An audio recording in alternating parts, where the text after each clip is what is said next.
Alright gang, mari kita mulakan permainan kita yang pertama. Yes, Kiwi Scoverdo, your one and only, the legendary in Mobile Legends.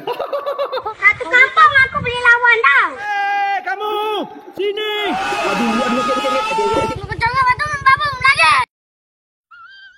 Sikit lagi, perem. Aduh, sangat.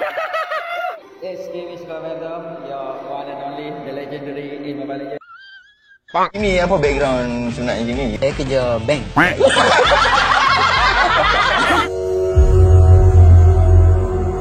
What up gang, Malaysia, Indonesia, Singapura, Brunei. Assalamualaikum, it's your boy Kimi Scoverdo. Alright, dalam video kali ini aku nak sambung liputan aku berkenaan cover story untuk Ace. So kepada yang terlepas part 1 dan part 2 korang boleh tengok lepas ni. Okay, link are provided in the description down below. Alright, let's proceed with the content. Siapa di antara kita bukan sekali kau suarakan aku adalah sandaran. Okey geng, untuk video kali ni aku akan sambung kisah Ace dengan Spade Pirate. Dalam babak akhir video lepas, Ace dengan krunya telah sampai ke Sabaudi Archipelago untuk letakkan belon kat kapal dia lah. Alah macam relik buat kat kapal Luffy tu. Dan Ace bagi tahu dekat kru dia supaya jangan buat masalah dengan Marine, Bandit, Pirate Hunter dan lain-lain sebab takut nanti masalah yang kecil jadi besar. Ketika di Sabaudi, Deuce kawan Ace mengambil keputusan untuk menjaga Ace sebab dia takut Ace akan serang Tenryubito pula kat sana kan. Tetapi di sana ada Marine yang bernama Lieutenant Iska yang sedang memerhati Spade Pirate setelah dia nampak kapal Spade Pirate. Lalu Iska menjerit nama Ace supaya Ace keluar dari kapal dia. Iska ni dah banyak kali jumpa Ace sejak dia mula-mula masuk Grand Line sampai naik meluat lah Ace ni dengan dia ni. Jadi Iska ni macam smoker lah. Kalau smoker dia betul-betul tercabar dengan Luffy, Iska ni pula dengan Ace. Awal-awal Spade Pirate ni memang takut lah dengan Iska sebab dia antara Marine yang kuat kot. Tapi lepas Ace boleh beat dia dengan mudah, dia orang terus tak goyang dah dengan Iska lepas tu. Selepas Iska menjerit nama Ace, Ace pun keluar dengan selamba dan tegur Iska. Yo, Iska, kau tengah buat apa tu? Iska pun jawab, aku datang sini sebab nak tangkap kau lah bodoh. Ace pun jawab, oh betul-betul. Ni aku nak tanya kau ni Iska, apa makanan-makanan yang sedap kat sini selain manju Grand Line? Iska pun jawab, aku beli Grand Line sembe. Sebiji siap banget Ace dengan Luffy ni. Semua orang dia nak ramah padahal dia tu rival dia. Di panel yang lain juga Deuce cakap dalam hati dia yang Iska ni jenis yang baik dan jujur walaupun dia sedikit kelam kabut. Lalu Iska menjerit lagi suruh Ace keluar. Tahu-tahu Ace dah tak ada dah kat situ sebab pergi cari makanan yang sedap kat Sabaudi. Siuk betul lah Ace ni. Orang tu tengah cakap elok selamba dia belah macam gitu cari makanan. Tapi waktu Ace pergi cari makanan, dia tak bawa dompet dia. Miha yang perasan dompet Ace tertinggal terus suruh Deuce pergi bagi dompet dekat Ace. Sewaktu Deuce keluar dari kapal, Deuce nampak banyak staf restoran yang marah dekat jalan sebab Ace tak bayar makanan. Dan Deuce pun terjumpa Ace yang elok duduk tidur dekat taman dekat Sabaudi tu. Dekat situ Deuce tertarik dengan Sabaudi Park dan mata dia bersinar-sinar bila tengok Ferris wheel. Habis tu apa lagi, Ace terus mengajak Deuce naik Ferris wheel. Lepas jejak aja kaki kat Ferris wheel, Iska terus pergi ke diorang. Dan macam biasalah mesti bergaduh punya bila jumpa. Deuce pun nampak yang Iska kunci gondola diorang dan Iska melutut dengan diorang. Tapi Ace buat tak tahu je kat Iska dan menikmati pemandangan di Sabaudi. Tapi Deuce rasa stres sebab rasa macam dalam penjara. Dan dia tanya kenapa kita mesti naik Ferris wheel dengan Marine. Lalu Iska pun ceritalah kisah hidup dia yang dia masuk Marine ni sebab dia terinspirasi dengan Vice Admiral Drow dan nak tangkap semua lanun yang jahat sambil tersenyum. Lepas je Iska tersenyum, Deuce berkata yang inilah pertama kali dia tengok Iska ni tenang. Lepas tu Iska terus cakap kat Ace supaya berhentilah jadi lanun sebab dia tak percaya yang Ace ni jahat. Dia kata dekat Ace yang dia akan recommend Spade Pirate ni dekat Marine. Lepas dengar Iska cakap macam tu, Deuce pun terkejut tapi Ace berdiam diri sahaja. Lalu Ace yang nampak pintu gondola tu terbuka dan ingin keluar dan dia cakap yang dia lapar. Tapi Iska cakap, aku belum terima lagi jawapan dari kamu Ace. Lalu Ace pun jawab, keluar dari pirate dan jadi marine? Memang tak lah aku nak buat macam tu. Sambil muka Ace berubah menjadi muram. Dan lepas tu Ace pun melompat keluar dari gondola. Iskar pun lepaskan Deuce dan berkata, baiklah, kali ni aku lepaskan korang. Lepas tu panel beralih ke Ace dan Deuce yang pergi berjalan-jalan di sebaudi sambil menunggu kapal siap dilapis dengan belon. Setelah 3 hari berada di sebaudi, kapal Spade Pirate pun siap dilapisi oleh belon. Tapi dalam novel ni tak cerita pula siapa yang lapiskan kapal Ace.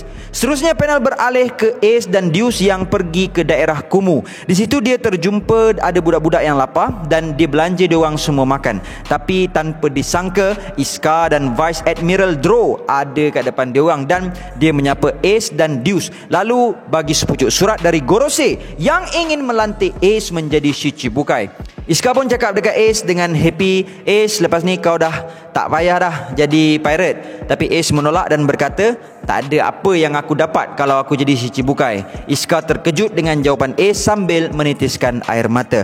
Terus Vice Admiral Drow berkata, aku pun sebenarnya tak suka dengan sistem Shichibukai. Dan dush, sepantas kilat Drow menumbuk Ace. Tapi Ace sempat mengelak. Kuat tak kuat tumbukan Drow ni sampai terpecah lah tanah yang ada kat tempat Ace berdiri tu. Lalu Iskar menengking Drow dan berkata, sudahlah Drow, kita datang sini bukan untuk bergaduh.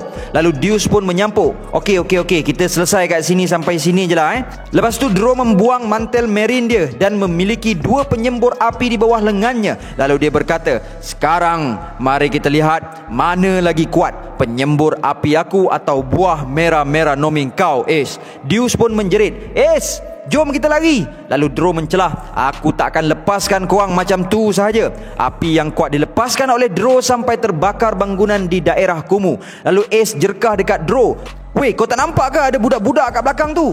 Kau nak apa sebenarnya ni? Dan terus pergi menyelamatkan budak-budak kat situ. Tapi api dari Drow sangat kuat. Mujur ada Deuce yang pegang badan Drow dengan kuat. Terus Iskar pun pergi menolong Ace untuk menyelamatkan budak-budak dekat situ. Deuce mengambil kesempatan itu untuk membuang bahan api dari badan Drow. Dan Ace terus pergi ke arah Drow sambil mengaktifkan buah merah-merah nomi miliknya. Dan dush, dia menumbuk muka Drow. Tapi tumbukan Ace tu tak memberi kesan apa-apa kepada Drow. Lalu Drow cuba mencekik Ace dengan tangannya. Lalu Ace berkata kepada Drow, macam mana kau boleh mencekik aku? Adakah ini yang orang menyebutkan sebagai haki? Lalu Drow berkata, riwayatmu akan habis di sini Ace. Atas nama keadilan, aku akan membunuh kau.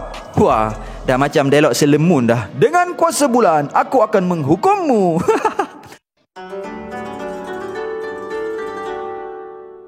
Siapa nak come first? Dalam segmen SNF hari ini aku bawakan kepada anda IG Cal Catalogs. Cal Catalogs ini menawarkan baju-baju yang berkaitan dengan anime. Ada baju One Piece, Naruto dan lain-lain. As at this video dihasilkan Cal Catalogs ni baru ada 134 orang followers. Terus sekarang dia tengah buat promosi giveaway kepada 500 orang terawal yang follow IG dia. So korang masih lagi sempat untuk rebut peluang untuk dapatkan giveaway daripada dorang. Great offer ni gang. For more information, korang boleh klik link IG dorang yang aku sediakan di bawah. FWD Takaful, one of our nakama, Muhammad Syakiran. Muhammad Syakiran membantu anda untuk dapatkan insurans untuk masa hadapan korang. So dorang ni ada tawaran insurans family first plan di mana ada bonus-bonus tunai hibah, pengecualian pembayaran dan manfaat tambahan perlindungan COVID-19. Selain itu dorang ni juga tawarkan future first plan di mana ada manfaat kematian, hilang keupayaan atau penyakit terminal, di samping ada khidmat kaunseling, khidmat nasihat undang-undang, badal haji dan manfaat tambahan perlindungan COVID-19. And dorang ni juga ada promote kongsi rezeki yang menawarkan pekerjaan kepada yang kurang bernasib baik yang kehilangan pekerjaan semasa PKP yang bakal menerima gaji sehingga RM5,000. For more information, korang boleh klik link WhatsApp atau link Telegram atau link IG atau link Facebook dorang yang aku sediakan di bawah.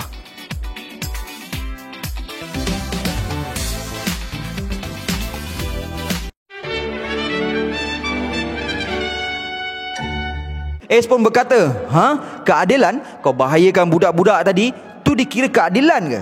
Aku tak suka mulut kau menyebut keadilan. Draw pun membalas, budak-budak tu jadi mangsa kebakaran sebab kau Ace. Aku hanya jalankan kerja aku. Kalau Lanun tak wujud dalam dunia ni, aku takkan bakar bangunan pun. Iska pun menjerit, hoi Draw, baik kau jujur pada aku, siapa yang bakar kampung aku? Lalu Draw membalas, jangan mengeluh Iska, kami hanya menjalankan misi dan menyebabkan orang kampungmu mati. Pengorbanan tak boleh dielakkan demi keadilan. Mendengar jawapan tersebut, Iska pun terduduk hingga menangis teresak-esak. Tiba-tiba tangki api milik Draw meletup disebabkan api Ace yang menyebabkan kedua-dua mereka terluka akibat ledakan tersebut. Deus berkata kepada Draw, kau mungkin boleh memadamkan api, tapi kau tak akan boleh memadamkan api kemarahan Ace. Lalu Draw pun mengerang kesakitan dan Deus berkata lagi, kau terlalu memandang rendah kepada Ace.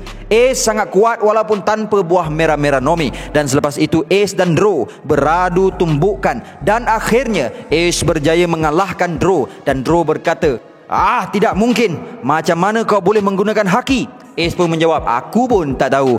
Lalu Draw membalas, dasar tak guna, aku benci kau Ace. Ace pun membalas, samalah, aku pun tak suka kau. Seterusnya panel beralih kepada Deus yang sangat terkejut yang Ace berjaya mengalahkan Vice Admiral. Lalu dia memapah Ace kerana kaki Ace sudah tidak terdaya untuk berjalan dan ingin membawa dia ke kapal secepat mungkin kerana pasti bimbang Marine akan mengejar mereka nanti. Tapi Ace berasa kesian kepada Iska kerana melihat dia seakan-akan berputus asa. Lalu Ace berkata, Iska, aku rasa baik kau jadi pirate hunter je dan tangkap aku. Aku rasa Ace cakap macam ni sebab dia nak berkawan dengan Iska. Sebab yalah, orang yang selama ni yang diagungkan sebab selamatkan nyawa dia, rupa-rupanya dialah yang membakar kampung si Iska tu. Mungkin sebab tu Ace suruh Iska jadi pirate hunter supaya dia boleh jadi kawan gaduh dia. Okey, sambung balik. Lalu Ace menghulur tangan kepada Iska. Lalu Iska pun tersenyum dan berkata, oi bodoh, mana ada pirate hunter akan bersalam dengan Lanun. Lalu Ace dan Deus berjaya melarikan diri dan berjumpa dengan krunya yang lain selepas Iska memberitahu Ace lokasi Marine.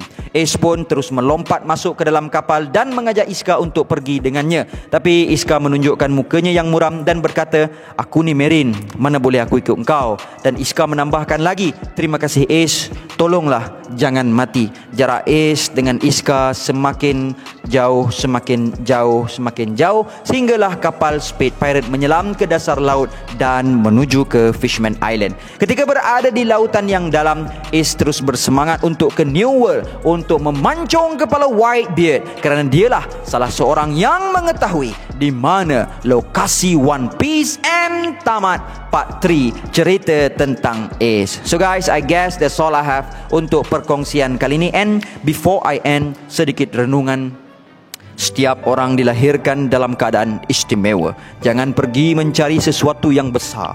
Kita jadikan diri kita besar, orang akan datang cari kita. Don't go for Oscar, you do the best, Oscar will come and find you. Kita ni selalu cari benda yang besar, benda yang gah, tapi kita terlupa untuk bersungguh-sungguh. Kesungguhan is a must dalam setiap benda yang kita buat. Dan orang yang bersungguh-sungguh, mereka adalah orang yang mencari rahmat Allah. Dan kita nak masuk syurga semua kena rahmat dari Allah, bukan dengan pahala. Kita kena percaya diri sendiri. You do your best, buatlah yang terbaik. Semua orang istimewa. Allah dah bagi dekat kita kelebihan yang tersendiri. Ada yang pandai melukis, ada yang pandai bercerita, ada yang pandai baca Al-Quran, ada yang pandai fashion design. Dan kalau kita tak gunakan kelebihan yang Allah bagi dekat kita tu semua, kita akan hilang benda tersebut. Please appreciate everything that you have in your life, especially mak ayah kita, cikgu kita, kawan-kawan kita. Tolong jaga kawan-kawan kita, tolong sayang kawan-kawan, dan tolong jaga environment bagi baik. Dan you have to know everyone is special. And until then, my gang, there is no God except Allah. Assalamualaikum warahmatullahi